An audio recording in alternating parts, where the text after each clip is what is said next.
I hope this works. 10 people.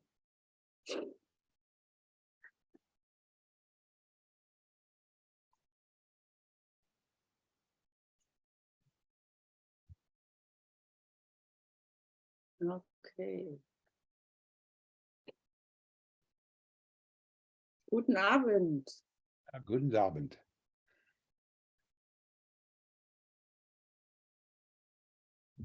Hallo, Bill. Hallo. Grüß Gott. Ja, wie geht's dir? Ja, ziemlich gut. Und Ihnen? Auch, ja. Ja, das freut mich. Ja. Wer von euch würde den Chat monitoren? Denn das kann ich nicht gleichzeitig machen. Ach so, Gunther kommt noch, genau. Markus hat gesagt, ich frage mal Gunther.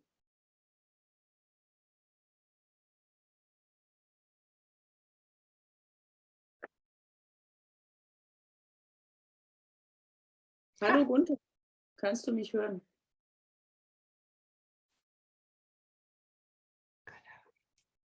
Noch nicht?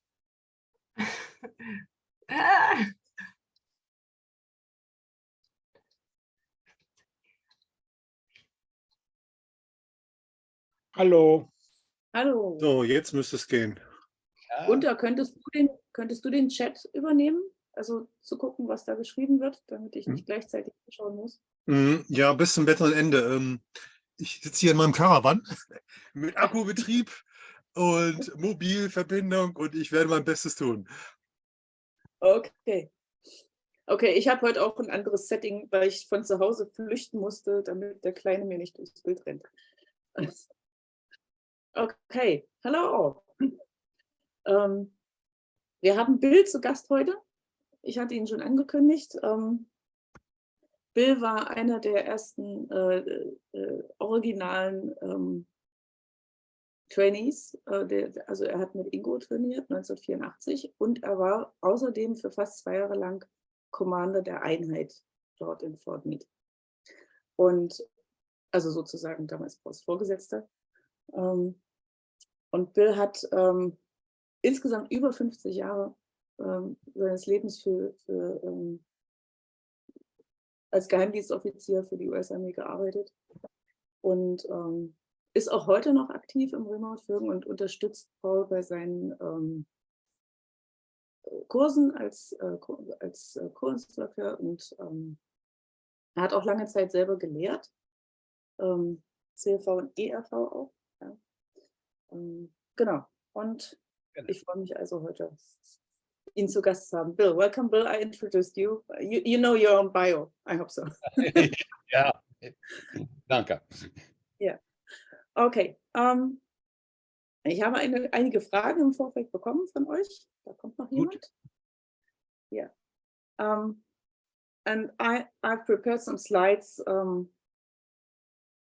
to talk about. Ich habe diesmal ein paar Bilder vorbereitet, die ich noch einblenden könnte, um darüber zu sprechen. Und ich würde wieder versuchen, das, was gesprochen wird, zu übersetzen, so gut ich das kann.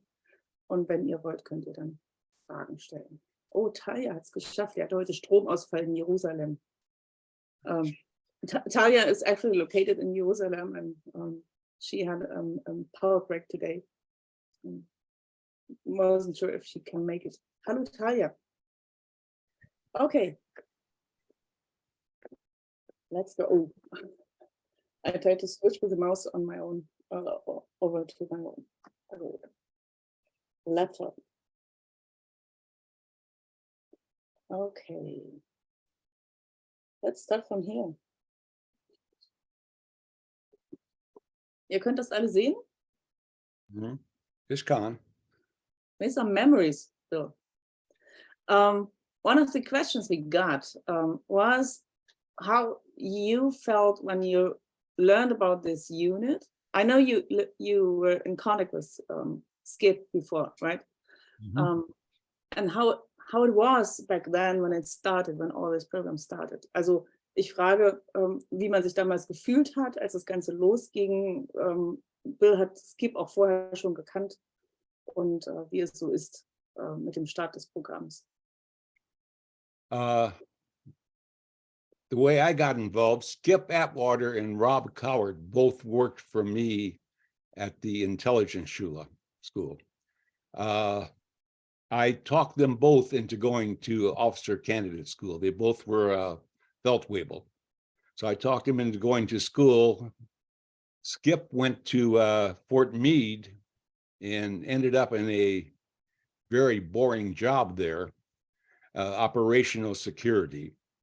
And a commander he was doing a program for had seen a program on the Russian remote viewing program and asked how he could protect against that.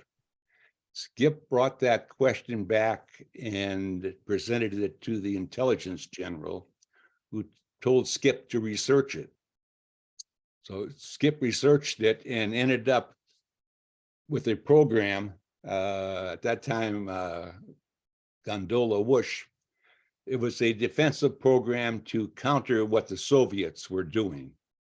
And it quickly became an offensive program. Skip recruited several people,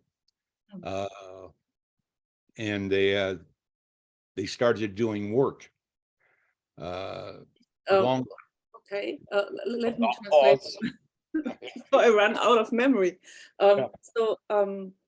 Sowohl Skip Atwater als auch Rob Coward haben damals für Bill schon gearbeitet und er hat sie überzeugt, eine Offiziersausbildung zu machen.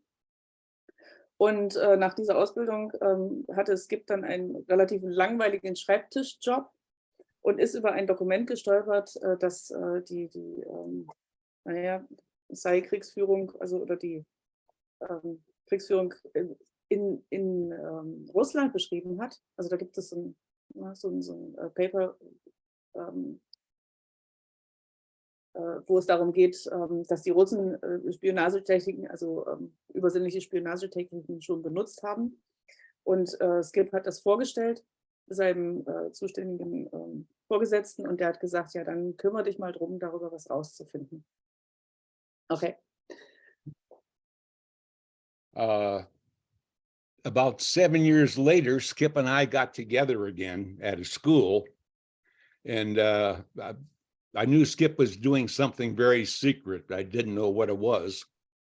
So Skip came back, went back to the unit, and I got a phone call asking if I'd be interested in a very sensitive program. I was still at Fort Huachuca at the time in Arizona. Skip came out, read me on to the program. I volunteered for it and ended up being assigned to Fort Meade, Maryland, to the unit. And that's how I became involved in it. Okay, also etwa 7 Jahre später haben die sich wieder getroffen, Bill und Skip. Und es hieß dann, also Skip ist in einem sehr geheimen Projekt involviert. Und er hat Bill gefragt, ob er da mitmachen würde. Und Bill war zu der Zeit noch, what is it, for Huachuca? Where is it? Where you've been?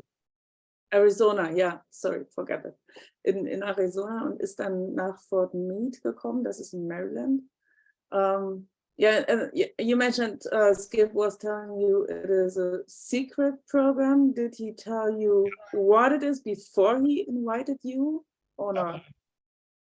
Not until I was read on. He, okay, you get an invitation without knowing what you were invited to. Yeah. Okay, also er wurde eingeladen, ohne zu wissen, worum es eigentlich geht, ist aber trotzdem, but you decided to go. Yeah. Yeah, it's exciting. It's a roulette game, right? Yes, true. Look what you get. Du hast recht. Okay. Okay, and then you came to Fort Meade. Yes. And you found out what the project is about only after signing your assignment. Well, I'd been told, well, at Fort Huachuca, what we were doing in general. And what was it? Well, I had a general idea of what we were doing. The program falls under human experimentation. Okay, also er hatte eine grundsätzliche Idee davon, worum es Ja. geht, und dass es unter dem Begriff Experimente mit Menschen fällt. So that has to be approved every year by the big lawyer for the Army.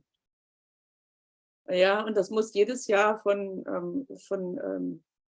der Rechtsabteilung der Armee wieder genehmigt werden, so ein Projekt, wo es offiziell um Versuche mit Menschen geht. So you heard about this project is about experimenting with humans. Okay, I'm going to volunteer.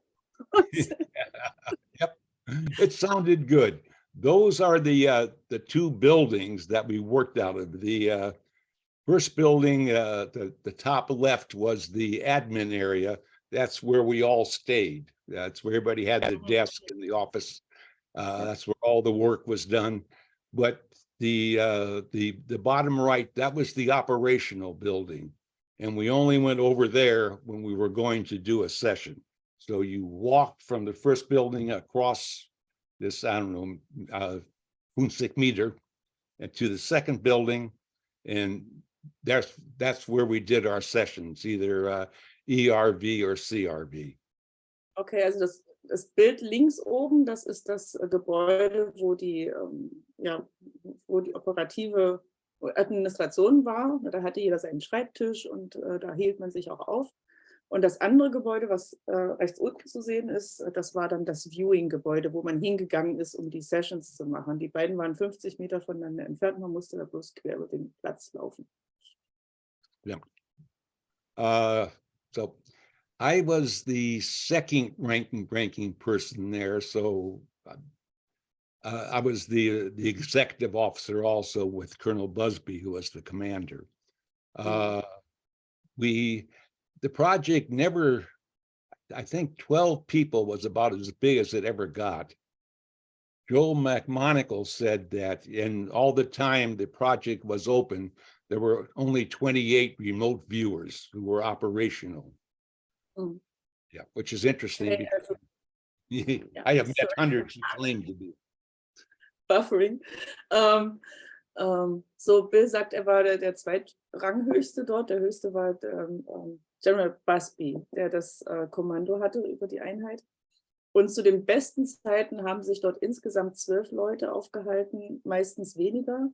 Und Joe McMonagle hat mal gesagt, über die ganze Laufzeit des Programms, über alle Jahre hinweg, waren insgesamt 28 Leute dort beschäftigt. It's interesting because... Yes. Go ahead. No, I cut off your sentence. I just wanted you... No. I was going to say that when I got there, Joe McMonagle was the premier remote viewer using extended remote viewing, ERV, sogenannte.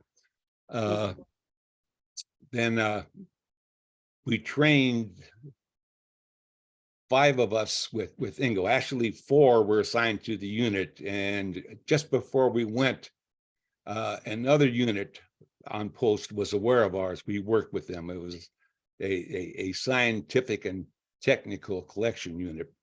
They asked if Ed Dames could come with us. So we took Ed with us. He wasn't part of the unit at the time, but those were the 5 trainees. Yeah. Also die erste, I have a slide to show this. Maybe we can have a look at this picture. Here you are. The 5 trainees. The first, der erste Schüler von Ingo war Tom McNair, da oben rechts zu sehen. Der hat schon ein Jahr früher angefangen oder 1,5 Jahre früher. Eigentlich hatte er noch einen Kollegen, das war der Rob Coward, von dem wir schon gesprochen haben, aber Rob musste dann ausscheiden aus gesundheitlichen Gründen.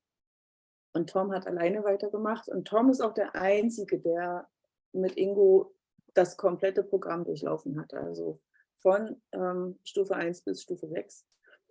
Und 1984 wurde dann ein zweiter Durchlauf angefangen mit 4 neuen Lehrlingen.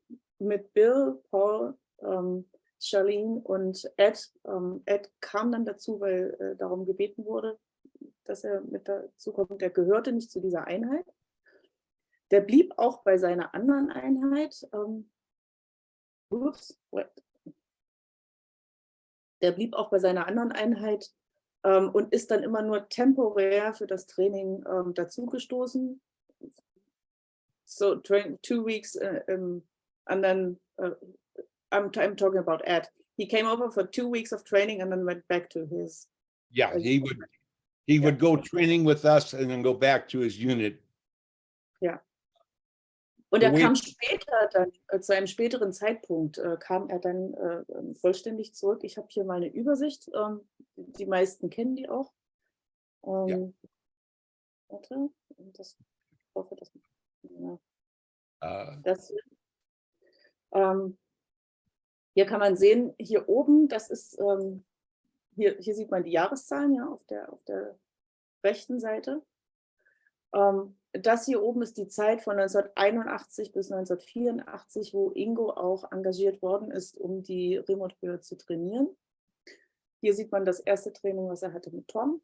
Und danach das Training mit Bill, Paul, Charlene und mit Ed, der aus der anderen Einheit kam. Und Ed kam dann später, so einem Vierteljahr später, wurde er dann auch der Einheit wirklich zugewiesen.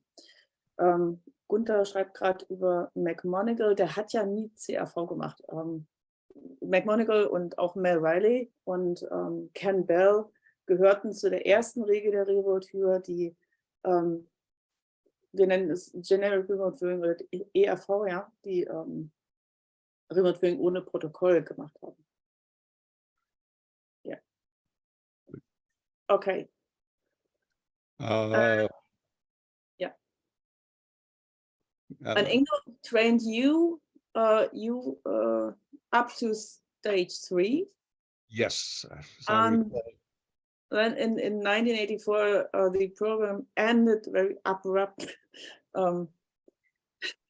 Yeah, due to circumstances. I will explain it later, but yeah, then you had to finish your training on your own. Yes, yeah. Skip also did das, that. Ja, das Training hat 1984 unvorhergesehen geendet. Das war eigentlich nicht geplant, dass Ingo die Einheit verlässt, nachdem die anderen nur halb durch das Training durch sind. Die haben also nur Stufe 1 bis Stufe 3 gemacht und sollten eigentlich noch weitermachen, aber dann sind eben Dinge passiert, die dazu führten, dass das Programm beinahe komplett abgesägt wurde und dann wurde zumindest Ingo nicht mehr dort eingekauft. Und dann haben die verbliebenen Leute, die schon die kompletten Stages kannten, also Tom und auch Skip, haben dann dafür gesorgt, dass die anderen Viewer zu Ende trainiert wurden. Und die haben dann ihrerseits später auch die anderen Viewer trainiert, die später zu der Einheit dazu kamen. Ja, okay, go ahead. I think that pretty well sums it up. We were working for the Army. The main intelligence general for the Army was not a fan, and ended up we had to leave the Army program. At the time, I replaced Colonel Busby as the commander, and was looking around. There were several places that wanted us. The best fit was with the Defense Intelligence Agency, and we moved over there, I think, about October of '85. I could be wrong on that date. Okay, das war genau die Zeit, wo er auch Busby abgelöst hat, darin der Kommandant der Einheit zu sein. Und, dann musste er sich darum kümmern, wo ein neues Zuhause für diese Einheit gefunden werden kann, weil also die originalen Träger es nicht mehr mitgemacht haben und keine Freunde mehr davon waren, das Programm zu halten. Und sie haben verschiedene Optionen sich angeschaut und haben sich dann dafür entschieden oder gedacht, dass es das Beste ist, mit der DIA zu gehen, also der Defense Intelligence Agency. Yeah. If you look at this is what the program appeared on the surface. Now, underneath, there was a lot of turmoil, like a duck paddling its feet, a lot of political things going on. Colonel Busby and myself tried to keep everything away from the viewers because it was felt the viewers were fragile. I don't think that's true. But Skip Atwater, Colonel Busby, and myself kind of acted as a buffer between the world, the intelligence community, if you will, and all the craziness going on, and the viewers. Ja, also so wie das hier dargestellt wird mit den Viewern, die nacheinander kamen und gearbeitet haben, sieht es ein bisschen aus wie heile Welt, aber er sagt, das war ganz schwierig zu managen und es gab ganz viele politische Verwicklungen und ja, Kämpfe, die da ausgefochten werden mussten. Und eigentlich hat die Leitung dieser Einheit versucht, also er zusammen mit Skip und Colonel Busby, als Puffer zu agieren und die böse Welt da draußen von den Viewern fernzuhalten, weil zumindest Skip gesagt hat, wir wollen sie nicht beeinträchtigen, ja, also die Arbeitsfähigkeit des Materials sollte erhalten bleiben. Ja. Yep. And I think I stayed with the project. When I went over to DIA, I took the project over and I stayed with it up until 8 June 1987, when I went to Europe again, take command of a unit over there. Also bis zum Juni 1987 ist Bill dann dabei geblieben, nachdem es zur DIA überführt worden ist. Und dann ist er nach Europa abkommandiert worden und hat die Unit wieder verlassen. Where in Europe did you go? To the Netherlands. I was with the 527th Military Abschirdienst. We were responsible for the northern 2/3 of Deutschland in the Benelux. So I spent a lot of time in Germany. My German were much better at that time. Ja, damals war sein Deutsch auch besser. Ja, absolut. Und er war in den Niederlanden stationiert. Die haben sich damals um die nördlichen, was hat er gesagt, die nördlichen 2/3 von Deutschland gekümmert. Ja.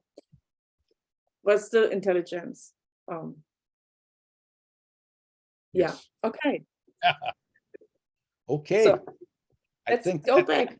How did you feel being involved with psychic work? That was very interesting. I didn't have a psychic bone in my body. My wife is quite perceptive, but I had tried some things before, but very little success.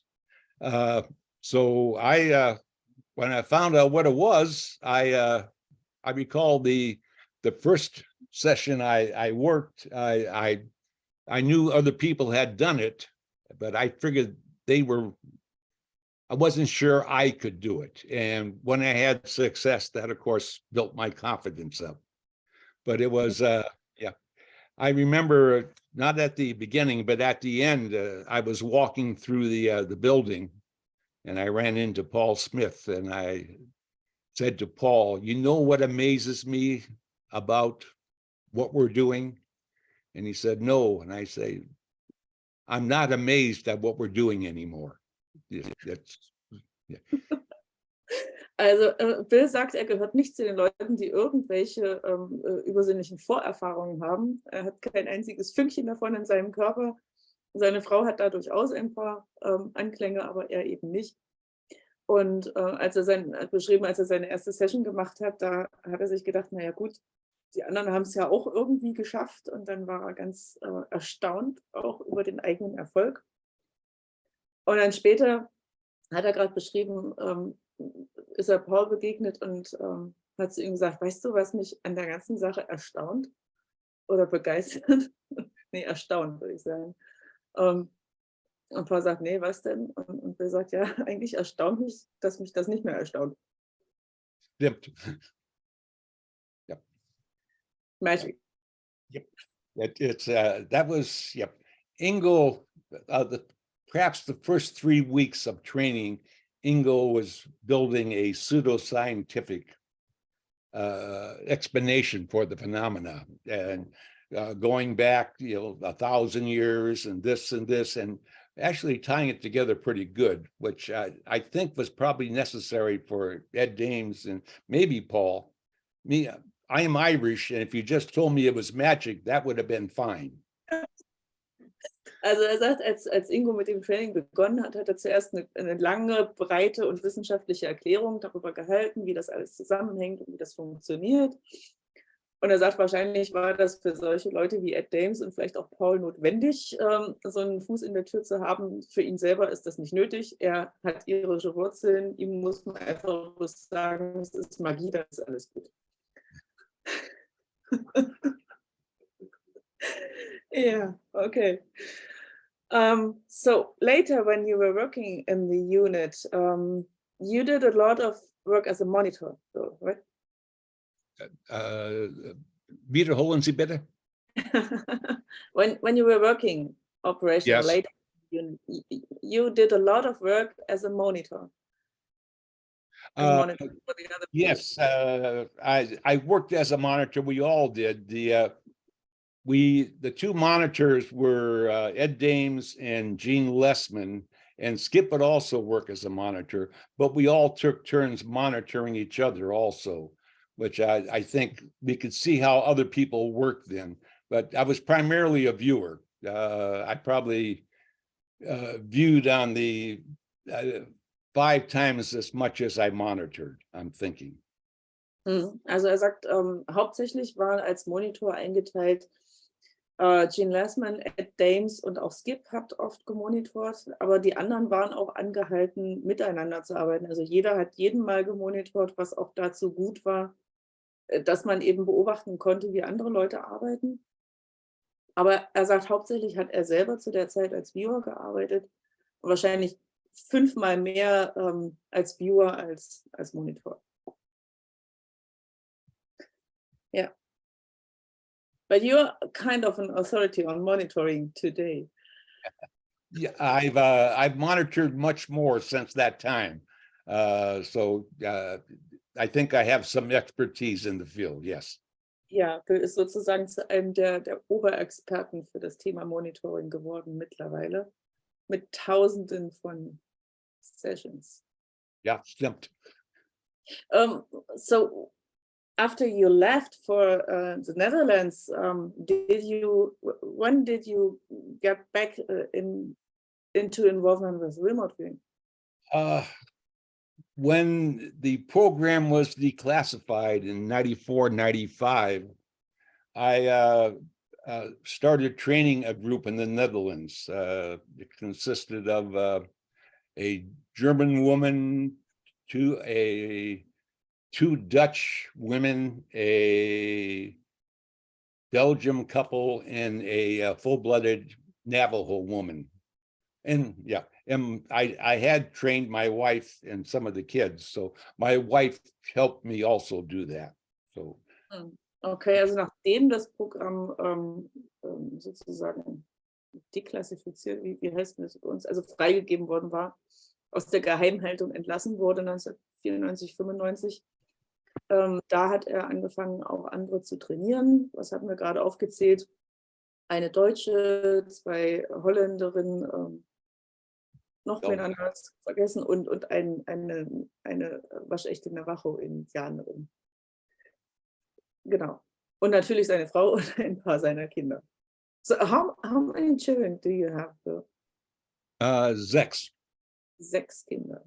6 Kinder. Okay. Okay. So this is an interesting slide. Auf der linken Seite sehen wir eine von Bill's Sessions. Und was man hier sehen kann, und die Geschichte würde ich gerne mal aufgreifen, 1985 wurde in der Unit begonnen, also das ist keine Erfindung vom SRI, ja, von Stanford, ist keine Stanford-Erfindung, das ist eine Erfindung, die in der Militäreinheit gemacht wurde gewechselt von dem Gebrauch von Geokoordinaten zu encrypted coordinates, also Ja. Künstlichen Koordinaten, so wie wir sie heute kennen. Und die Geschichte ist sehr interessant, wie es dazu kam. I think I've told you that story. I know, you told me, and I wrote this article about it Yes. in English, Yep. and they didn't read it yet. At the project, they called me Mr. Screwdriver.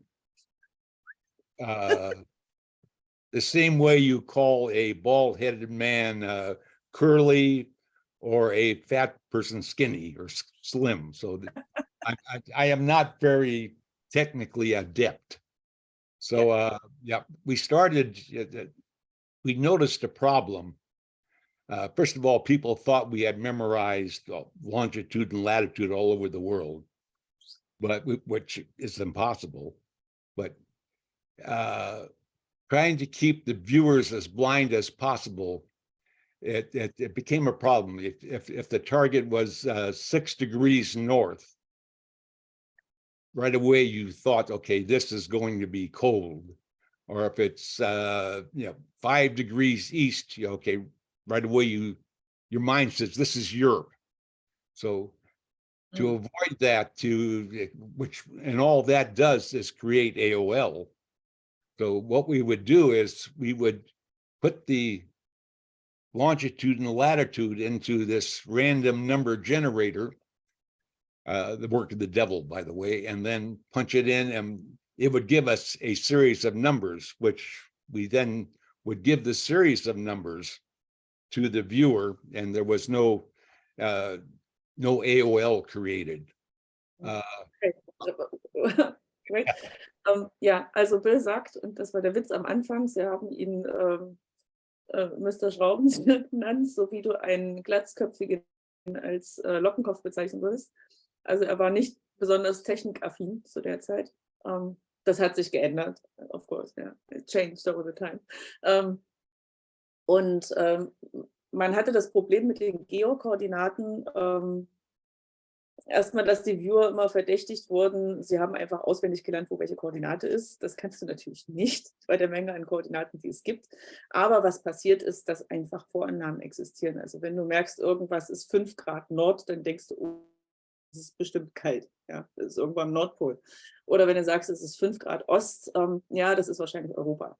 Und um diese Vorannahmen zu vermeiden, haben sie sich also diesen Zufallszahlengenerator zugelegt. Also es war dieser Taschenrechner, der sowas konnte. Und dann hast du eine Ziffernfolge eingegeben und der hat dir eine Zufallszahl generiert und die wurde dann als Koordinate ausgegeben. Der Witz an der Sache ist, den Viewern wurde damals gesagt, die Zahlen, die du eintippst, werden per Kodierung umgewandelt in eine andere Zahl. Also dass in der Koordinate, die ausgegeben ist, immer noch die Anfangskoordinate enthalten ist, nur verschlüsselt. Und das war die Idee hinter der Arbeit. Ne? Du verschlüsselst die Zahlen, dann kommt eine andere Zahl dabei raus und die sagt dir nichts mehr über die, da hast du keine Vorannahmen mehr über die geografische Länge oder Breite. Wie gesagt, der Witz an der Sache ist, das hat dieser Taschenrechner eigentlich gar nicht gemacht. Der hat wirklich nur eine Zufallszahl ausgegeben. Aber das wusste keiner. Okay. On this one day, we were, I think it was late on a Friday, and I was trying to finish up all the paperwork for the month. And the monitor came and said, Bill, I need the coordinates for this. And I couldn't get the verdammte Maschine to work. I was trying and nothing. And I kept trying, and he kept saying, I really need this to go over and it was a training target, fortunately. And so finally, I just gave him a series of numbers. Say, okay, here it is. Take this. And he went over and it worked. I had written the numbers down on the manila folder that the target was in. And I guess that tied the numbers that I just made up in my head into the target. The monitor went over and the viewer, he came back in an hour and the viewer had done very well. So from then on, we started using not the numbers from the random number generator, but we went ahead and assigned just randomly numbers to the various targets, or when the target came in, we would assign a number to it, put it on the folder, tie it in, put someplace on the folder, longitude and latitude, but the number that we gave them was a number associated with the target. And as long as the viewer intended to go where he was supposed to go, it worked. And we still use that today. We basically use 3 digits for a target and then tie it into the day's date or whatever. And we have no problem. It works every time, or most of the time. Also es war ein Freitagabend so in Erinnerung, und das letzte Übungstarget musste noch gemacht werden, und der Monitor kam zu Bill in den Raum und hat gesagt, er hätte gerne das Target und er braucht die Nummer, und Bill hat diesen verdammten Taschenrechner nicht zum Laufen gekriegt. Hat auch nichts geholfen, dass es, wenn man es auf die Tischplatte haut oder so. Und dann hat er einfach sich irgendeine Nummer ausgedacht und auf diesen Umschlag geschrieben, in dem das Target drin war. Und hat den Monitor damit losgeschickt. Und der hat sehr verdattert geguckt, hat das aber mitgenommen, hat dann die Session durchgeführt mit dem Viewer und kam zurück und hat gesagt, das hat perfekt funktioniert. Der Viewer hat das Ziel getroffen. Und dann war die Diskussion groß, wie konnte das passieren? Aber seit dieser Zeit wurden also nur noch die ausgedachten Koordinaten verwendet, also selbstgemachte Zahlen direkt auf den Umschlag geschrieben und mit dem Target assoziiert. Ja. Gut. Yeah, but I thought the bottom line of this story is you knew that this calculator didn't encrypt coordinates, just random numbers.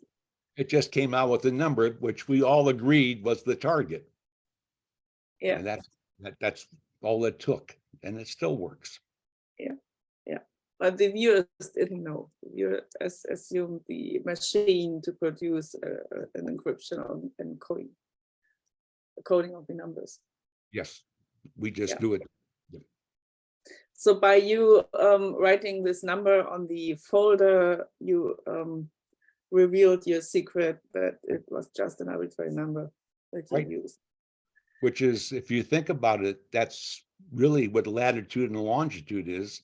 You know, there's no lines on the ground. It's just that everybody agrees that these numbers mean this. And that's what we're doing when we write the number down. We're agreeing that this number refers to this target.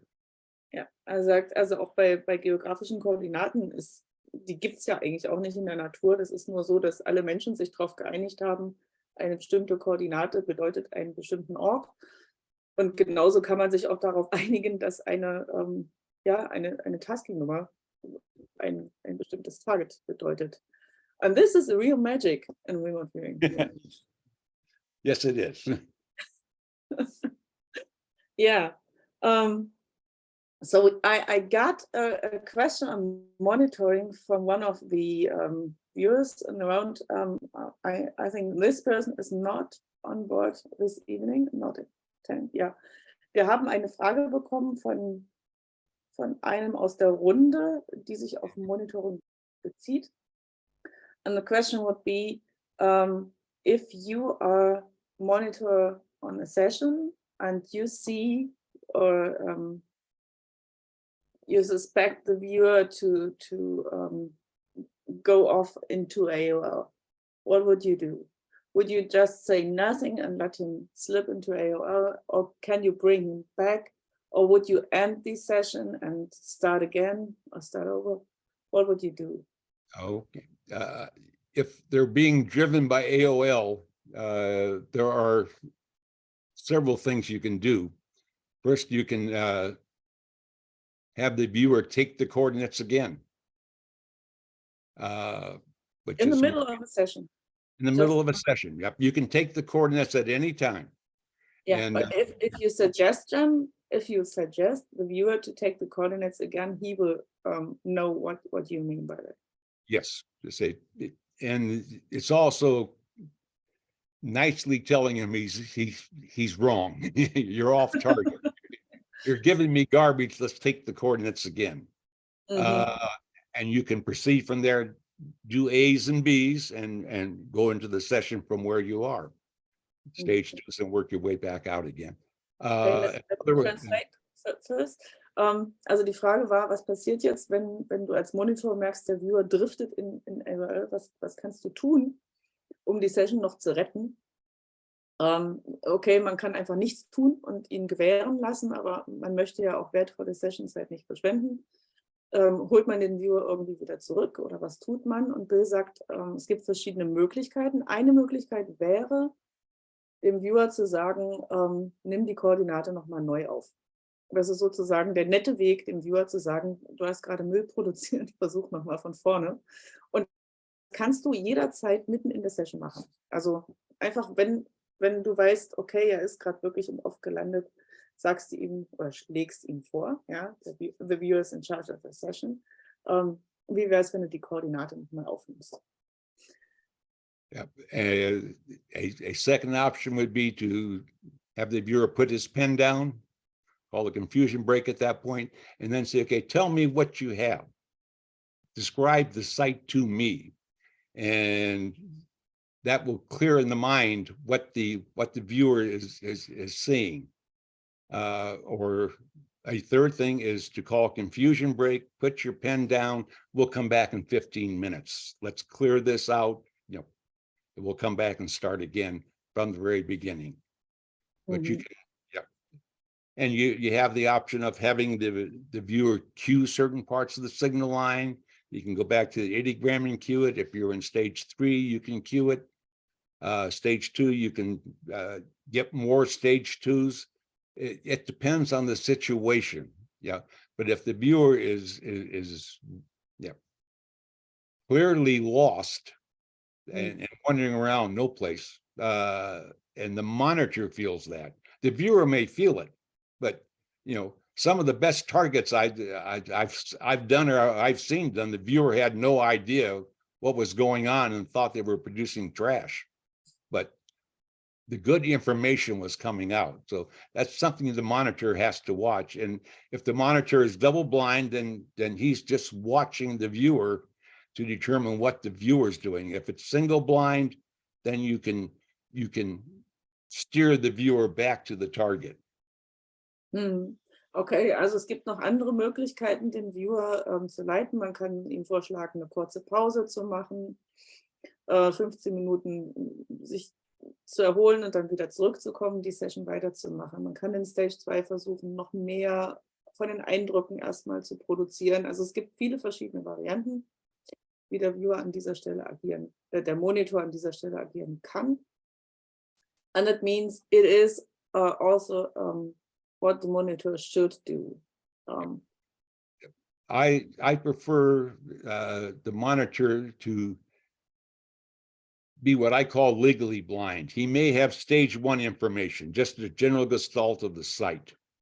And when the monitor tells the viewer, okay, you're on target, that from that point on, the viewer loses the uncertainty. He's able to focus on the target. But the monitor doesn't need to know, you know, this is a biological weapons facility in the middle of Syria. If he just knows it's a building and by a seashore. Yeah. And once the viewer gets that information, the monitor can say, okay, you're on target. And just lean back, and the viewer now has the confidence. Ja, also Bill sagt, er zieht es auch vor, wenn in operationalen Settings der Monitor legally blind ist. Also der Monitor hat so eine grobe Information über die Natur des Targets. Also ist das jetzt ein Gebäude oder ist das eine Person oder sowas? Mehr nicht. Und dann kann er dem Viewer nach Stufe 1 sagen, okay, du bist on target. Und das hat einen großen Effekt auf den Viewer. Also es macht ihn sicherer und er kann dann beruhigt mit seiner Session fortfahren, weil er weiß, okay, ich bin da, wo ich sein soll. Und der Monitor kann sich dann erstmal zurücklehnen, sagt er, aber kann die Session weiter beobachten. Es ist nicht hilfreich oder wichtig, dass der Monitor alles über das Target selber weiß. I think a viewer is a lot like an actor in a play or a boxer in the ring. That they're uncertain when they go in. What if I forget my lines? What if I get knocked down at the very beginning? And once they are sure, once the boxer gets hit, once the person in the play starts talking, then the confidence comes, and then the sky's the limit at that point. Ja, er sagte, der Viewer ist so ein bisschen wie ein Boxer, der in den Ring steigt, oder ein Schauspieler, der auf die Bühne geht. Der Schauspieler macht sich vorher Gedanken darüber, was passiert jetzt, wenn ich irgendwie meinen Text vergesse, und der Boxer hat sein Lampenfieber. Aber wenn es dann erstmal losgeht und die ersten Schläge gefallen sind oder die ersten Sätze gesprochen sind in dem Stück, dann kriegen die Leute ihr Selbstbewusstsein und können von dort aus agieren. Yeah, so just to overcome the first uncertainty for the viewers. And did you feel uncertain as a viewer? Entschuldigen? Oh, is it on my side or on your side that you're feeling? Oh yeah, back.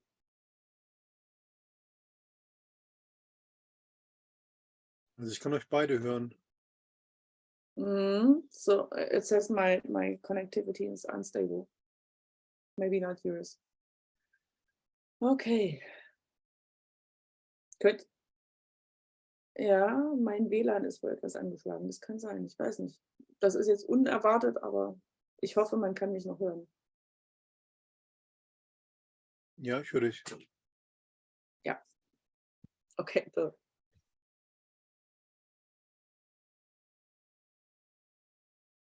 Will you hear me?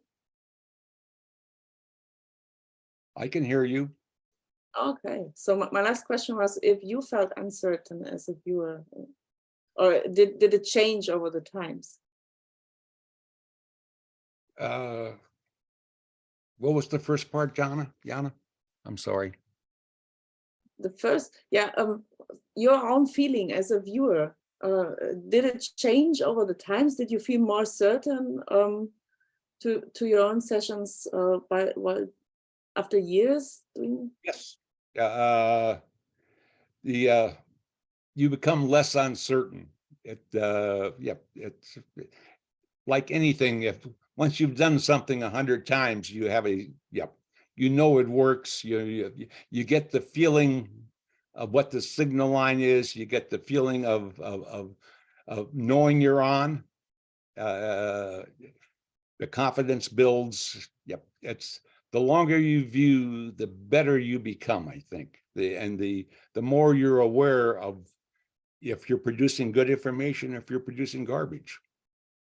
And you did not get feedback all the time on your sessions, right? No. Ideal is feedback on every session, maybe not immediately, but we would do a session, and maybe 3 months later, they would come and say, okay, this is the target you viewed, and this is the information you provided. And so, yeah, I think feedback is important, but yeah, a lot of people, if you're doing a lot of sites where there is no feedback, I think that's dangerous. If you're into UFOs and historical things that you can't get feedback on, then there is that feedback that you're doing this correctly. Ja, also er sagt, seiner Meinung nach ist Feedback sehr wichtig.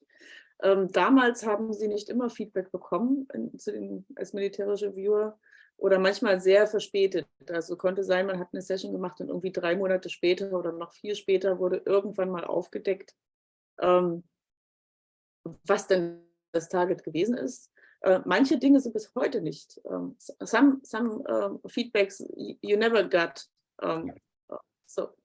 Yeah. Und er sagt, es ist aber sehr wichtig für Viewer, dass Feedback da ist, also egal wann es kommt, einfach nur, dass es überhaupt kommt, weil es einem auch hilft zu lernen über seine eigenen Sessions zu lernen und auch nicht abzugleiten. Also vieles von dem, was so auch an Mystery-Sachen, UFOs und so weiter geviewt wird, da gibt es kein Feedback dafür, ja. Und dann kann man sich weiter und weiter und weiter in solche Geschichten hineinsteigern, weil man gar nicht nachprüfen kann, wo ist denn jetzt die Wahrheit und wo beginnt die Fiktion. Also muss nicht heißen, alles ist unwahr, aber du kannst überhaupt nicht die Linie ziehen zwischen dem, was wahr ist und dem, was imaginär ist. Und dadurch verliert der Viewer dann auch sein Training. An example, I worked my wife on a target, and she missed it. And I worked her 3 times, and she kept producing something else. And so I called it a miss. 25 years later, I was in a meeting, and they were talking about the site. There was something under the site. She was describing the secret installation under the site, which was the site was a tourist operation, but they had a secret compartment under it. And 25 years later, I found that out. Sagt, ein Beispiel war, er hat mal mit seine Frau als Viewer eine Session machen lassen auf eine Örtlichkeit. Und sie haben das 3-mal nacheinander versucht, aber sie hat jedes Mal was anderes erzählt und er hat damals gesagt, okay, sie hat das Target verfehlt. Das war wohl nichts. Und viele Jahre später hat er herausgefunden, dass dieser Ort eigentlich ein touristischer Ort ist, aber unterhalb dieses Ortes ist eine geheime Einrichtung gewesen. Und das hat sie geviewt und auch beschrieben.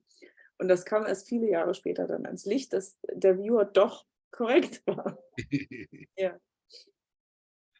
So I had to apologize. Und er musste sich entschuldigen. Oh, that's hard to apologize to your spouse. Tut mir leid, ja. Did she pin it on the wall, right? Oh, Ja. Gibt es noch Fragen? I know there are other questions, right? Also ich hätte eine Frage an dich, Bill. I would like to ask a question. How do you think does the remote viewing experience at the beginning or over time change a personality? Wird also die Persönlichkeit verändert durch die Remote Viewing Erfahrung entweder am Anfang oder im Laufe der Zeit? So, before I train anybody, I tell them that remote viewing will change you. And if you're aware of that and you agree, then we'll do the training. For the most part, I think it changes you for the better, but I can't guarantee that. You know, when for the military, when you train somebody to remote view and practice targets, they're at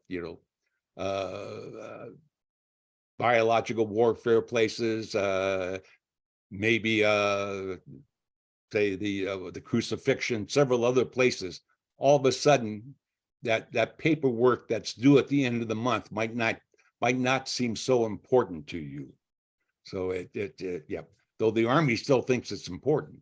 And I think over the years, you become more intuitive. I'll do crossword puzzles and put them down, and I'll come back and I'll get the word, even though I don't know what the word means sometimes. So you become much more aware of your subconscious, and your subconscious has access to all information. So it becomes, yeah, I think you become a much better judge of people, situations, which may be good or bad, I don't know. Also auf die Frage, ob Remote Viewing dich verändern, sagt Bill, definitiv. Und jedem, der damit anfängt, sagt er auch, Remote Viewing wird dich verändern. Und wenn du damit nicht einverstanden bist, solltest du es lieber lassen. In den meisten Fällen ist es wohl so, dass es etwas Besseres aus den Leuten herausholt. Also die Leute, aber es ist nicht immer so. Ja, es gibt keine Garantie dafür, dass man sich jetzt zum Besseren verändert, nur dass man sich verändert. Es trainiert auch die eigene Wahrnehmungsfähigkeit. die Fähigkeit, andere Leute zu beurteilen. Es ändert auch deine Sicht auf die Welt. Also wenn du damit beschäftigt bist, draußen, was weiß ich, die Ringe des Jupiter hatten wir hier gerade zu viewen, dann interessiert dich eigentlich die Steuererklärung relativ wenig. Oder der Papierkram, der noch zu erledigen ist, auch wenn die Army sagt, der Papierkram ist wichtig, den musst du machen. Dann waren andere Dinge viel wichtiger im Leben. Und er bringt das Beispiel an, dass er zum Beispiel gerne Kreuzworträtsel macht und mittlerweile kommen die Wörter einfach so, ohne dass er überhaupt weiß, was sie bedeuten und passen dann da rein. Okay, other questions? Andere Fragen? Ja, ich habe eine Frage. Ja, bitte. Wie kann man Sachen beim Jungen beschreiben, die man selber niemals erfahren hat, also von denen man nichts weiß? So how can the remote viewer describe things or whatever that he has no own experience on? Eine gute Frage. Words come in. You don't,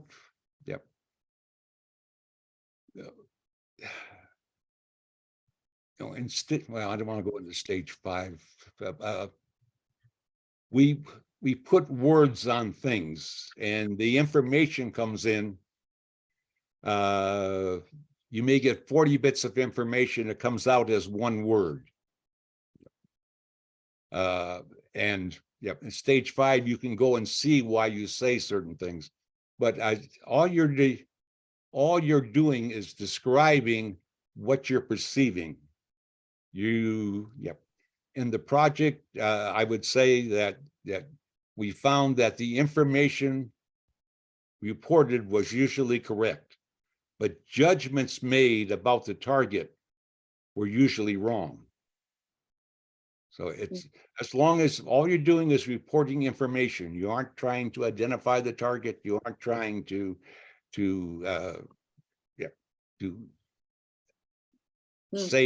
say what the target is. What you're doing is you're getting information, and that information is what you're perceiving remotely, either with the senses or depending stage 3, 4, 5, 6.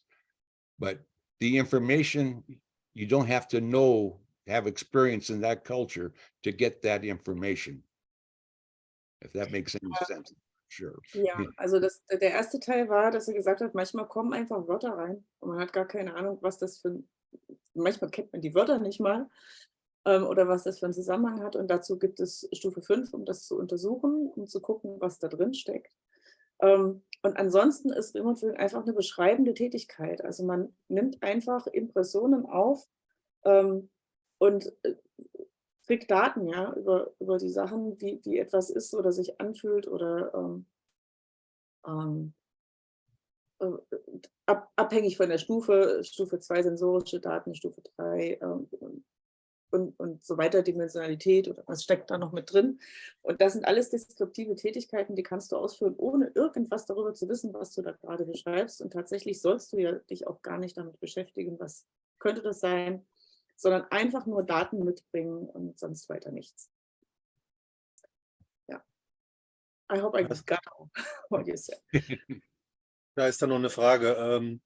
Did your group ever feel they were being viewed remotely by, for example, the Russians at that time? Interesting.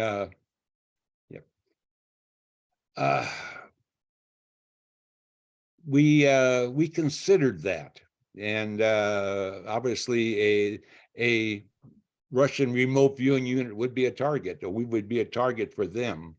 I suggested one time that we go around the office and put up a bunch of Mickey Mouse, Donald Duck plastic things all over the office, so when the viewer reported it back, nobody would believe him. But yeah, I think we've encountered Russian viewers at some sites. That's I can't guarantee that, but I've had viewers come back and say, yeah, there was, while I was there was something else there. So Also Ja, Sie haben es The also unit angenommen. itself, I don't know if we would be aware of that. If you were being viewed, the way. Yeah, some people claim they are aware of being viewed, but- but not on in your unit. Yeah. No feedback on that. There's no way to get feedback on that. So it's, yeah, but I suppose you could come up with a target, describe any unit or individual that's viewing our unit, and that might come up with something. But once again, there's no way to get feedback on it. And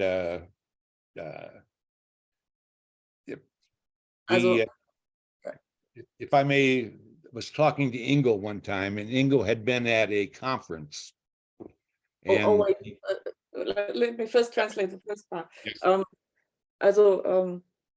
Es gibt keinen, der jetzt da behauptet hat, er hätte das schon mal gefühlt, also damals in der Einheit, auch wenn es Leute gibt, die sagen, sie merken, wenn sie geviewt werden, also nicht bei denen in der Unit. Und sie haben es natürlich in Betracht gezogen, genauso wie für die russischen Hellseher ein Ziel sind, ist natürlich für die russischen Hellseher wahrscheinlich auch die amerikanische Einheit ein Ziel gewesen. Und Bill sagt, er hat mal vorgeschlagen, man könnte ja das ganze Büro irgendwie dekorieren mit Mickey-Maus-Ballons und so weiter.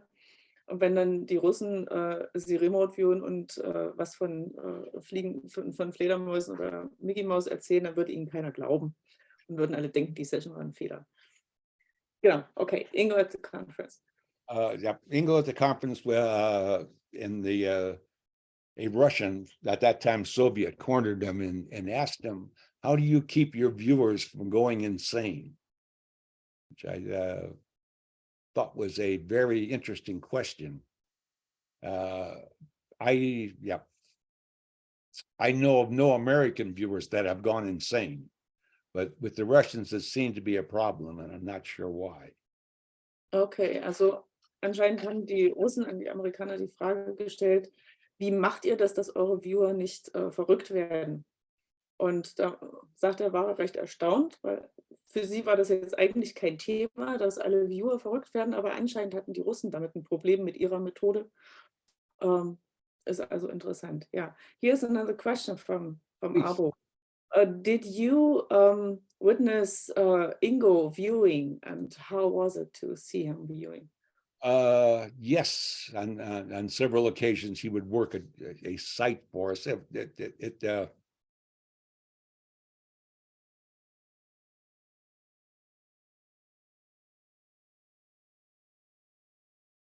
Ist schon wieder das WLAN weg. Na, jetzt ist wohl eine Unterbrechung, ne? As you would expect, yeah. As you would expect, perfect. Okay, we had a break in the connectivity. You have to read back what you said, please. Ingo worked sites for us a couple times, I think, and it was watching the master work. It was pretty much like anybody else, but with a whole lot more confidence. Okay, while after your teaching year, he worked as a viewer for the unit? No, he never viewed. He would demonstrate. Okay. Also Ingo hat Demo-Sessions gemacht und man hat den Meister bei der Arbeit beobachten dürfen. That's just to get the idea of how to do it. Damit man sich eine Vorstellung machen kann, wie es. Paul does, yeah. Yeah. What? I say much as Paul does, he'll work a site just to during training. Ja, so wie das Paul in seinen Trainings macht, dass er ein Demo-Target viewt, damit man sieht, wie es aussehen sollte. Yeah, which is very daring, I think. Ja. Okay. Ja, aber wie war Ingo denn so? Also war er gut bei den Demo-Sessions? How did Ingo do with his sessions? We only saw him work. I only saw him work simple sessions, and he always got the target. Okay. And we're talking stage 1, 2, or 3, so not a yeah, a whole lot of information coming in. After stage 4, Ingo said you were operational. Once you completed stage 4, you could do operations. Also er hat Ingo nur im Trainingsprozess gesehen, das heißt nur Stufe 1, 2, 3. Und da hat er immer das Target getroffen, aber das ist natürlich noch keine volle Session. Und Ingo hat aber gesagt, ja, wenn du mit Stufe 4, wenn du Stufe 4 kannst, dann kannst du anfangen, operational zu arbeiten. I only saw him work the earlier sessions or stages. Oh, here's a good question from Markus. What Okay. makes a monitor doing a good job? I think the first rule of monitoring is do no harm. And,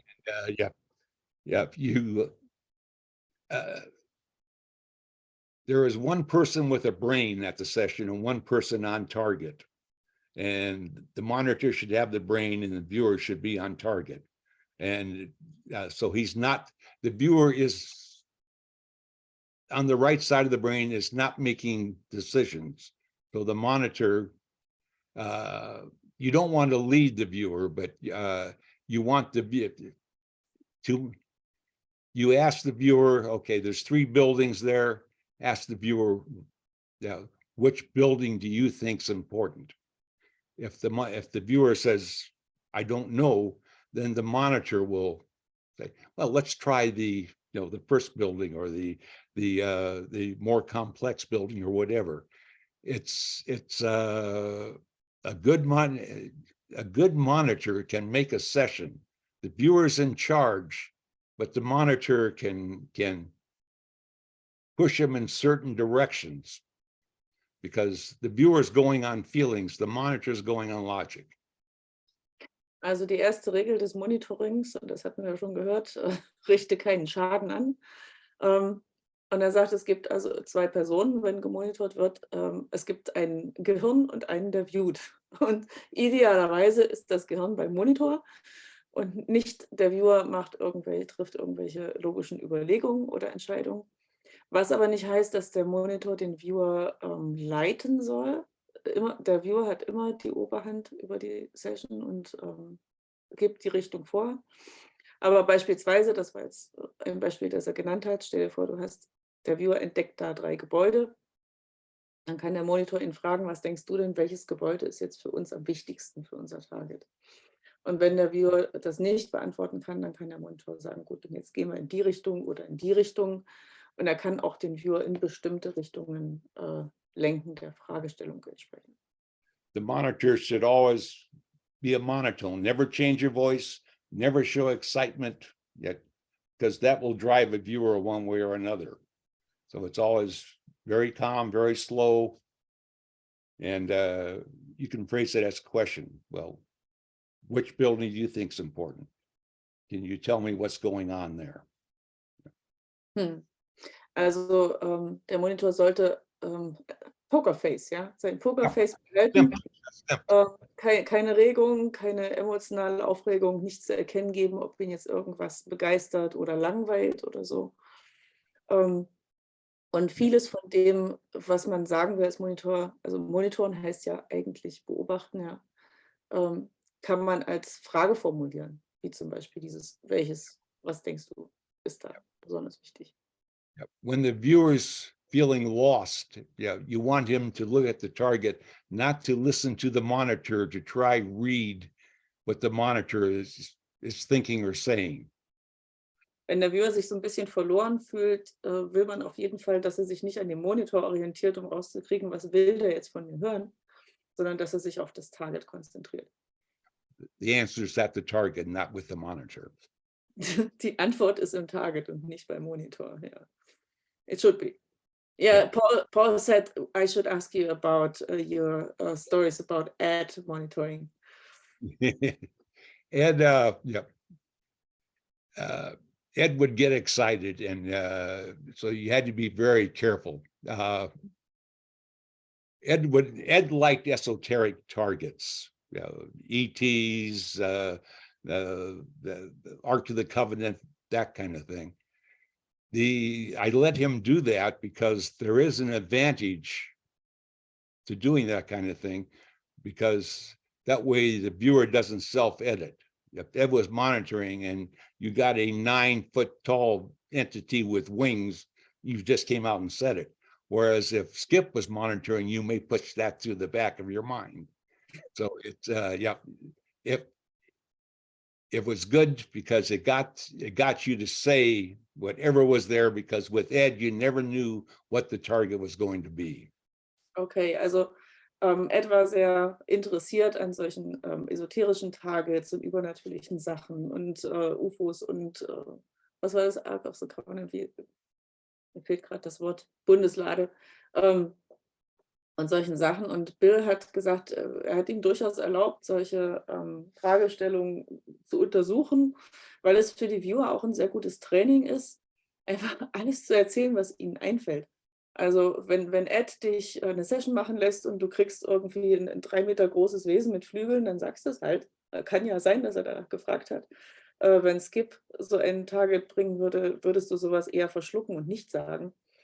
Das heißt, du lernst Internal Editing zu vermeiden und einfach alles zu sagen, was dir in den Sinn kommt. Und in der Hinsicht war es durchaus gut. Ja. So ist das noch eine Frage von Sandra. Wie war so ein Tagesablauf an einem solchen Ort mit Ingo? Wie viel wurde trainiert? Und was gab es zu essen bei solchen Programmen? Red Bull. Yeah. So the translation of this question, I don't see it in the chat. So what was it? Course of the day when training with Ingo? What would you do during the day, and what meals? How much training? How much training? How many hours? How many hours? What we would do is we normally trained at New York every other week. So we would take the train out at 8 o'clock in the morning, get up there about noontime. We would do maybe 2 sessions on the afternoon, and then Tuesday, Wednesday, Thursday, and the morning Friday, we would do sessions. Ingo's method of training was he believed you should always stop on a high note.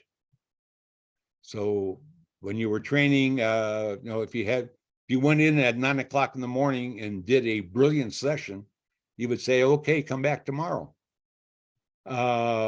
Likewise, if you've been working all day and it was afternoon and say 4 or 5 in the afternoon and you weren't getting the target, he would keep giving you more targets until you got one, so you could quit on that high note, because he believed that reinforced the training to always quit on a success, never quit on a failure. So normally I would think we probably did 2, and we're talking about stage 1, 2, or 3. So maybe stage maybe 2 in the morning and 2 in the afternoon would be the standard, but that might change if you were really on in the morning, then you might not get the afternoon targets. And if you were really off, you may get more targets than that. Also Ingo war ein großer Verfechter der Quit on High, also mit einem Erfolg aufhören Theorie. Das heißt, sobald du einen Lernerfolg hattest, entweder du hast was Neues gelernt oder hattest eine besonders gute Session, wurde Schluss gemacht und du wurdest nach Hause geschickt, damit sich diese Erfahrung auch verfestigen kann. Das war ein großer Teil seiner Maxime, seiner Lehrmaxime. Es konnte also passieren, du kommst morgens rein durch die Tür, machst deine erste Session, die wird ein voller Erfolg und Ingo sagt, gut, tschüss, komm morgen wieder.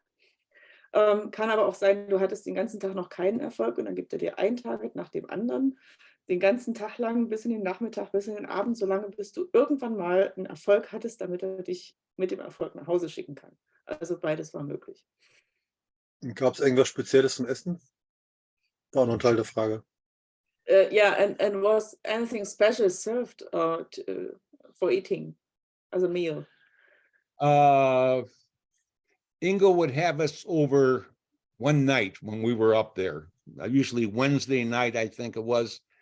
Ingo was a gourmet cook, and he had a 5-story walk up. He had an elevator too, but he had this building down in the Bowery that he lived, and he had a couple hot plates, and he would cook up the most fantastic meals for us on say 1 day a week when we were up there, and we'd all sit around and drink wine and discuss what happened during the week. And it was a it was a change. Ingo was very scary as a monitor. As a cook and host, he was wonderful. Also Ingo war wundervoll als Koch, als Monitor war er manchmal erschreckend. Er sagt, Ingo war wirklich ein begnadeter Koch und er hatte da dieses Gebäude, das Haus, in dem er wohnte, in der Bowery in New York. Das war ein 5-etagiges Haus. Er wohnte ganz oben, aber er hatte auch unten im Erdgeschoss sein Studio und dazwischen waren Wohnungen vermietet. Man konnte da die Treppen hochlaufen. Es gab einen relativ altersschwachen Aufzug und er hatte ein paar Kochplatten und hat aber Dinge gezaubert, die wirklich wirklich gut. Er war dafür berühmt, ja. Also das liest man auch anderswo. Und einmal in der Woche, meistens am Mittwochabend, sind also alle zu ihm gekommen, haben sich dort getroffen, wurden bekocht von Ingo und haben miteinander geschwatzt, Wein getrunken, über die Woche geredet und so weiter. Ja. Sehr gemütlich. This reminds me of a story I read in Paul's book. When you all went out to see Ghostbusters, the movie. Yep. You came out of the movie Ghostbusters and feeling special since you knew there would be some stuff. It's not completely fantastic, and you bought this Ghostbusters T-shirts. Yes, I remember that. Just now, I didn't. Yeah. It was interesting. Ingo was a stern taskmaster, and I learned to keep a low profile.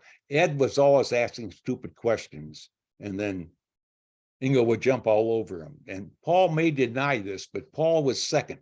So Ingo was mainly mad at Ed, but also at Paul a little bit. And I would just blend into the woodwork. Paul may argue that, but that's how it was. Okay, also er sagt, also ich hatte vorher gesagt, das erinnert mich an eine Geschichte, die ich gelesen hatte in dem Buch von Paul über die Truppe, die sind ja damals auch zusammen unterwegs gewesen, wenn sie in New York waren, sind abends gemeinsam ausgegangen und zu der Zeit kam der Ghostbusters-Film raus. Und dann haben sie alle gemeinsam den Ghostbusters-Film geguckt und sind dann wieder raus aus dem Kino und haben gedacht, das ist schon irgendwie cool, weil wir wissen, da ist in gewisser Weise was dran, ja. Und sie fühlten sich wirklich so ein bisschen besonders, kann man sich ja vorstellen, und haben sich dann alle Ghostbusters-T-Shirts gekauft und sind damit rumgelaufen. Und Bill hat gesagt, Ingo war ein sehr strenger Lehrmeister. Und es war nicht so einfach, mit ihm im Unterricht zu sein. Und vor allen Dingen war die Kunst, möglichst unauffällig zu bleiben. Ed hat genau das Gegenteil gemacht. Er hat die ganze Zeit Fragen gestellt und Ingo ist dann ständig über ihn hergefallen. Und auch wenn Paul es nicht zugibt, war Paul wahrscheinlich mehr oder weniger genauso schlimm. Und die beiden haben sich also immer mit Ingo dann Ingo war damit beschäftigt, auf die beiden sauer zu sein. Und Bill hat die Kunst entwickelt, mit dem Hintergrund zu verschmelzen. Genau. Sehr klug.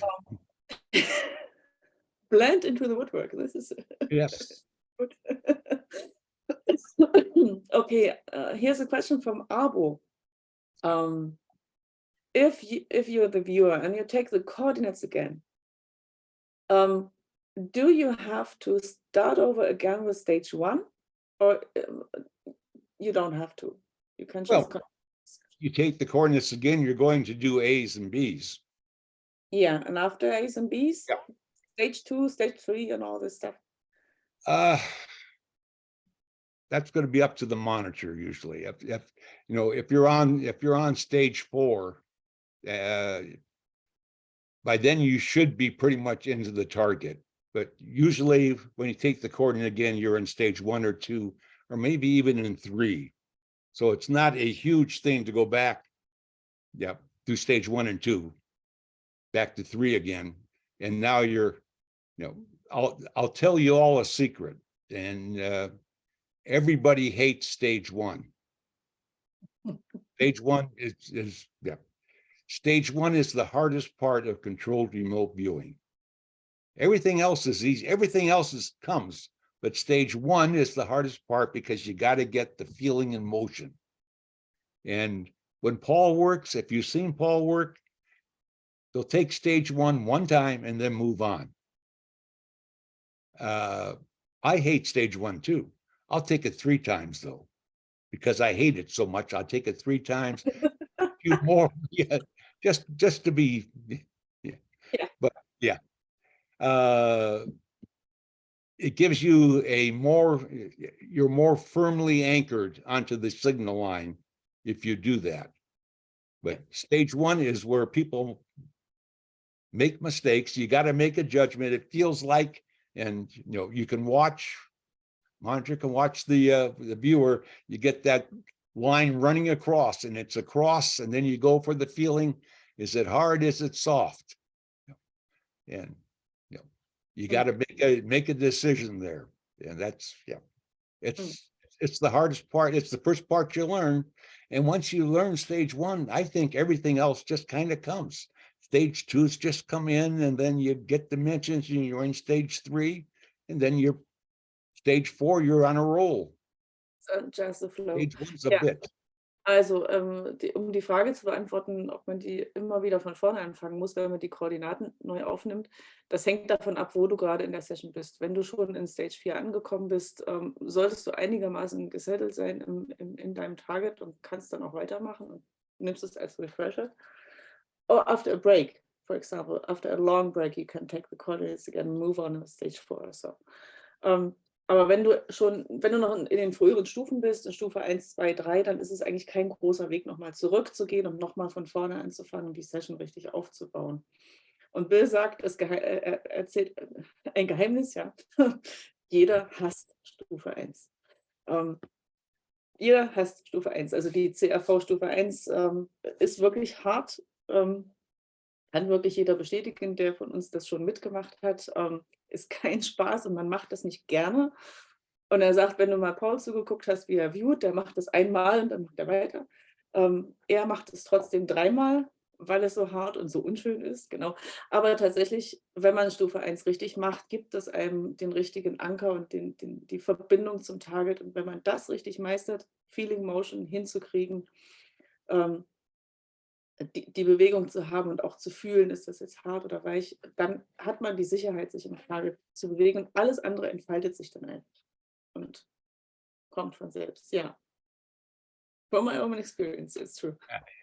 Thank you. Dankeschön. Yeah. Okay. Anything else? Okay, Markus, regarding entering viewing mode. I never saw any picture regarding recording brainwave frequencies during sessions. Has this been ever performed during the military time or during SMRI times? SRI, yeah. Not in CRV. In ERV, we did several monitored body polarity. Because when in ERV, when you were on target, body polarity reversed. It went from negative to positive or positive to negative. We didn't do it with ERV, with CRV, but in ERV, which involves an altered state, if you will. Yep, it was important to know when the viewer was on target. We were watching Joe McMonagle view one time, and I was talking to Skip in the control room at the second building there. And all of a sudden, Skip started talking. I said, "Shouldn't we be listening to Joe?" And he said, "No, Joe's off target. Look here." And yep, his polarity had reversed, went back to the way it was, and there was a sign he was off target. Yeah, so you had this skin. Yeah, put it on your fingers. Ja. Also es wurde sozusagen die Polarität der Körperspannung gemessen und bei den IRV-Viewern, ja, also das wurde bei CRV nicht gemacht, aber bei denen, die halt da lagen und geredet haben, und da konntest du wirklich sehen, wenn man sich in den alternativen Bewusstseinszustand begeben hat, also in den veränderten Bewusstseinszustand, in anderen Gehirnwellenzustand, dass sich dann die Polarität, diese Körperspannung ändert. Und er sagt, ein Beispiel war, dass eben John McMonagle etwas geviewt hat und Skip und er waren im Kontrollraum, haben das beobachtet und Skip hat sich nicht so konzentriert und Will sagt, ja, willst du nicht zugucken? Und Skip sagt, nein, ist oft Target, siehst du doch und guckt eben auf die Werte, die angezeigt haben, die Körperspannung hatte sich wieder zurückgedreht und anscheinend war dann der Viewer nicht mehr on Target. Genau. Wo wurden die Elektroden befestigt? Where did you fix the electrodes on the body? I am recalling, I think, fingers and maybe on the upper body. I forget now. It's been a long time. Mhm. I think it went on the fingers. Widerstandsmessung, ne? Ja. Name muss ich noch mal raussuchen, ja. But I can't be sure of that. Mhm. Ja, aber fun. Okay. Jana, ich habe noch eine Frage. Ja. Hi Bill, just a question regarding what's your opinion on stages beyond stage 6? Where I'm getting at is specifically in terms of remote influencing, meaning when you have such a close contact to your target site that it seems information is not flowing one way, but also the other way. And do you have any experience on that or opinion on that? Yes. Just a second. Axel, könntest du die Frage auch für die Deutschen ins Deutsche übersetzen? Ja, genau, klar. Sorry. Sorry, Bill, I forgot I have to say it first in German. Ich wollte ihn fragen, was seine Ansicht ist in Bezug auf die Stages nach Stage 6. Ja? Das heißt, wenn man sehr engen Kontakt hat zum Target, zum Ziel,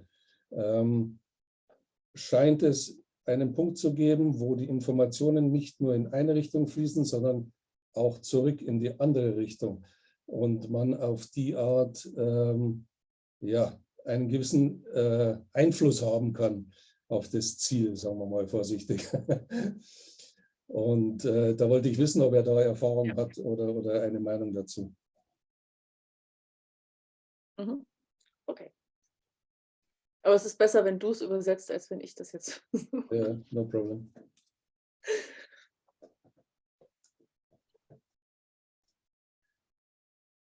Hat ihn weggebeamt, die Frage.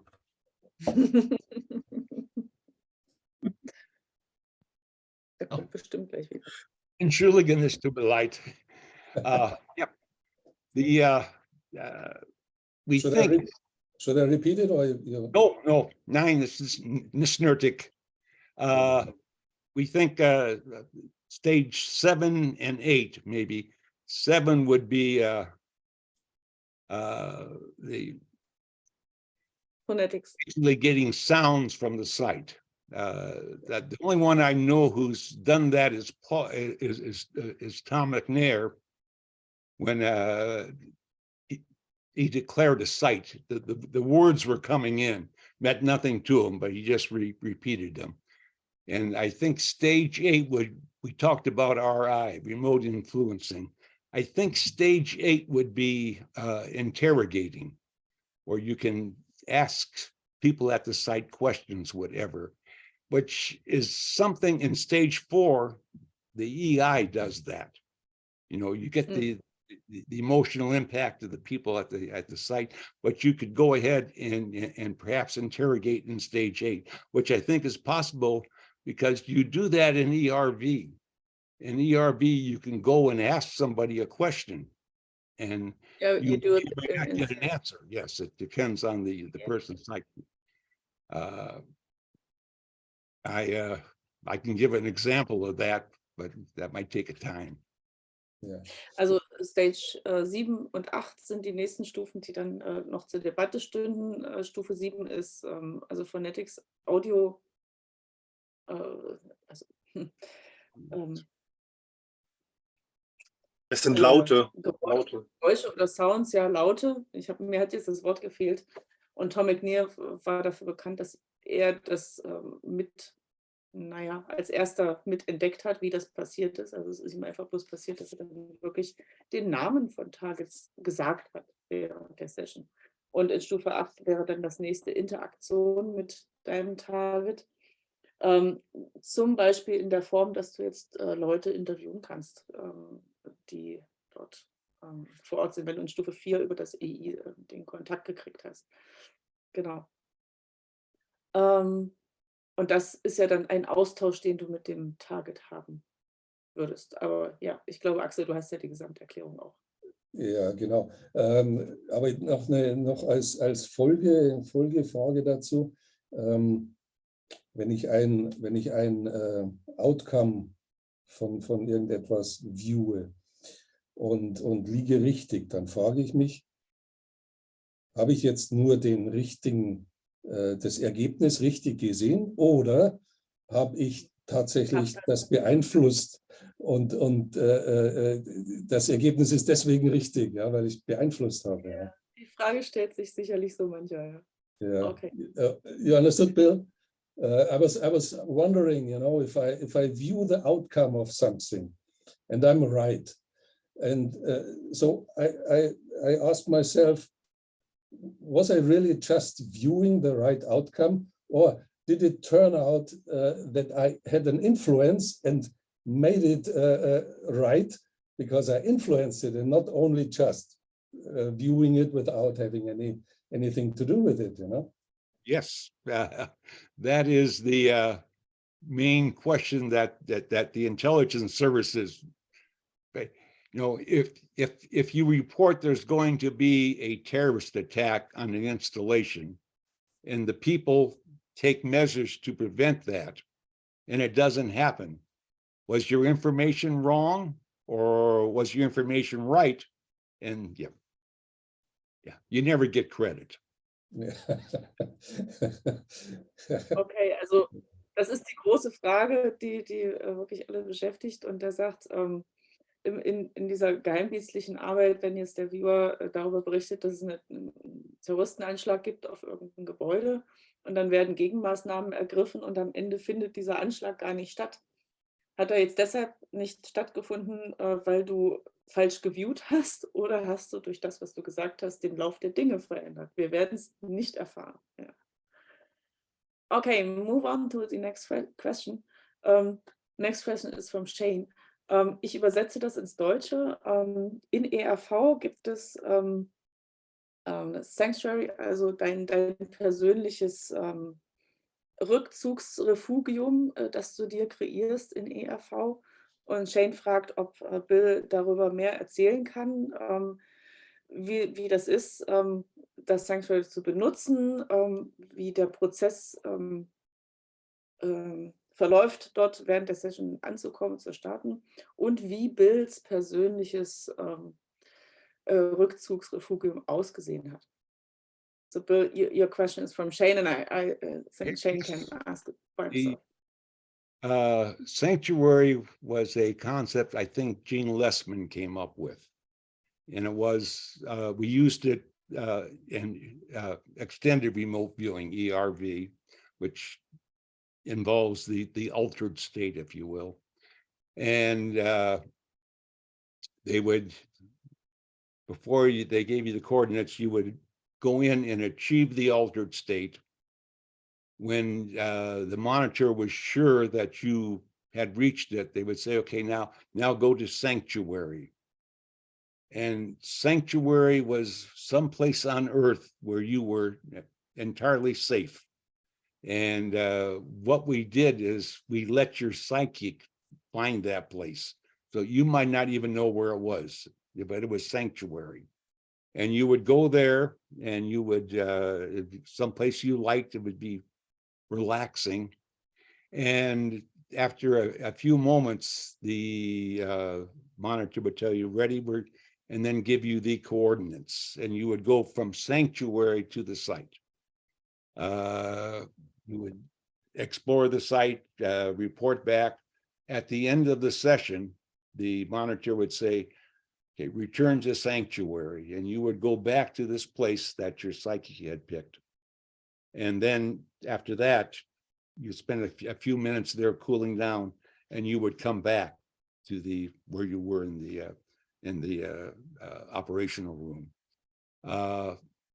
It's a concept I use when I go to the dentist, or when I'm having surgery, whatever. I go to sanctuary. I didn't know where my place was, but I was able to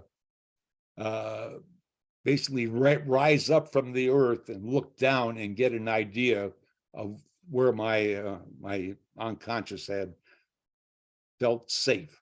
And so I know where it is now.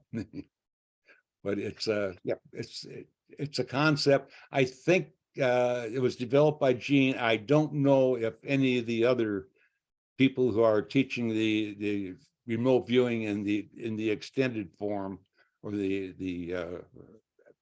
realize or use sanctuary. Perhaps Yeah, so Dave does. Dave Morehouse does. Ja, also Sanctuary, dieses Refugium ist ein Konzept, was wahrscheinlich von Gene Lessman erfunden wurde oder sagen wir mal ins Spiel gebracht wurde. Und es ist ein Werkzeug, das du benutzt, wenn du ERV machst. Du hast sozusagen einen mentalen Platz, an dem du dich sicher fühlst. Und jeder kreiert diesen Platz für sich selber. Also jeder wird aufgefordert, für sich selber zu suchen, wo sein persönlicher Rückzugsort ist. Bill hat gesagt, für ihn war das wie von der Erde hochzusteigen, alles von oben zu sehen und dann von dort aus, ja, wie bei Google Earth, right? When you zoom into the Earth. Und seinen persönlichen Platz zu finden. Also es ist tatsächlich ein Platz auf der Erde irgendwo, aber es ist nur imaginiert. Und jeder findet seinen eigenen Platz, wo er sagt, das ist sein ganz eigener, sicherer Ort.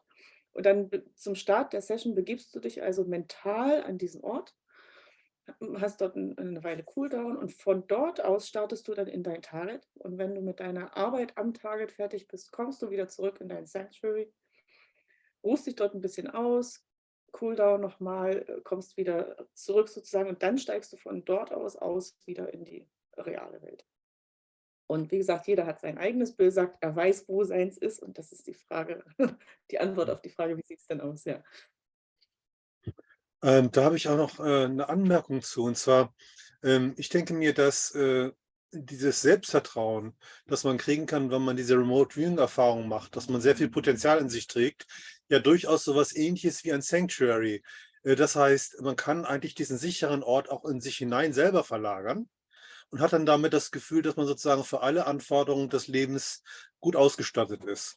What I want to add is, if you imagine this sanctuary inside yourself by a remote viewing experience, that you have a lot of power of mind, then you raise your self-confidence and you feel fit for any kind of task you have to fulfill in real life. Ja, sehr interessant. Das kann sein. Ja, das weiß nicht, aber ja, vielleicht. Okay, one last question. Here's a question from Markus. What target was most impressive for you regarding experiencing it? Oh. This one target. See, I think the one that had the most effect on me was a one I worked for Skip. It wasn't operational. It was something Skip was working. It was a UFO abduction off the coast of Argentina. That happened in 1981, and it's the only site that I didn't. When we got down to it, I did not want to go to the site, and I would go from sundown to sunup, back and forth until Skip finally got me onto the target. It's once again, it's feedback. There have been strange things happening, and it's a it was a minesweeper from the Argentine Navy that was the crew was abducted, and I've had 5 combat tours. I've been afraid a lot in my life. I'm a paratrooper, a ranger, rappelled down mountains, been shot at. When I think back on those, I think I was afraid at that time, but I don't. When I think back to this session, I'm afraid right now thinking about it. So Also Bill sagt, der Fall, der wahrscheinlich am meisten Spuren hinterlassen hat für ihn, war gar kein operationaler Fall, sondern etwas, woran Skip privat gearbeitet hat. Und das war der Fall der Argentiner. Das war ein Minensuchschiff und da gab es eine UFO-Entführung, also wo auch die ganze Crew in Mitleidenschaft gezogen wurde und das Ereignis sollte aufgeklärt werden. Er sagt, er hat in seinem Leben viel erlebt. Er war im Krieg, er war im Kampf, es wurde auf ihn geschossen, er hat alle möglichen Dinge erlebt. Aber wenn er an diese Session zurückdenkt, dann gruselt es ihn heute noch. Ich habe Angst. Ja. Okay. Oh, this is a bad conclusion for our meeting. Tell a joke. Sing an Irish song. Another good sight was the Nuremberger Christmas Mart. Very joyful. Did you remote view the Christmas market? Yeah, Nuremberg and München. Who tasked you on the Christmas market? Oh, I tasked my wife. Oh, okay. Give her a good feeling. Yes. Yeah. Okay, I will ask, what's your, was heißt denn Lieblingsessen auf Englisch? Kann das jemand übersetzen? Favorite dish. What's your favorite dish? Dish, food? Food. Talking about food. Schnitzel. Really? Yep. Wiener Schnitzel. Okay, come over here. Favorite Schnitzel. Jäger Schnitzel, Holsteiner Schnitzel, Zigeuner Schnitzel. I told you, we are going to invite you. Right? Yeah, Schweinhaxen. It's just Schweinehaxen. It's am besten. Yeah, mit Bratkartoffeln. Yeah, I told him he has to come over here and teach IRV, and we will find a class. Feed him with Schweinehaxe. Schweinhaxen. Oh, yeah. We will serve Schweinehaxen. Okay, Bill. Thank you for your time. Thank you for being with us. Yes, I talked to Paul. I guess he's coming in 2 weeks. Yeah, I know. Yep. So Paul is coming in 2 weeks. Yeah. And in 4 weeks, we will have Shane. Oh, super. Yeah. Very good. You guys, I may try sit in on those. We'll see. Yeah, I hope so. You're invited every time. Danke schön. Sehr nett von Ihnen. Hope to see you again soon, Bill. Oh, for sure. Yeah. Thank you very much. This is great. Yeah. Yeah. So, dann danke an alle. Ich hoffe, ihr hattet einen Alles gut. erlebnisreichen Abend. Ja. Okay, dann sage ich an dieser Stelle auf Wiedersehen. Auf Wiedersehen. Auf Wiederschauen. Bis später dann. Wir sehen uns bald wieder. Tschüss. Vielen Dank. Danke, Bill. Thank you. Thanks a lot. Bye. Rockatan. Ja, auch vielen Dank an Jana, dass sie das ermöglicht hat. War sehr interessant. Oh, danke. Für mich auch. I'm just stealing people's time. Nothing else. Auf Wiederschauen. Bye. All the best for you, Bill. Say what? All the best for you, Bill. Oh, danke schön. Gleichfalls. Thanks a lot.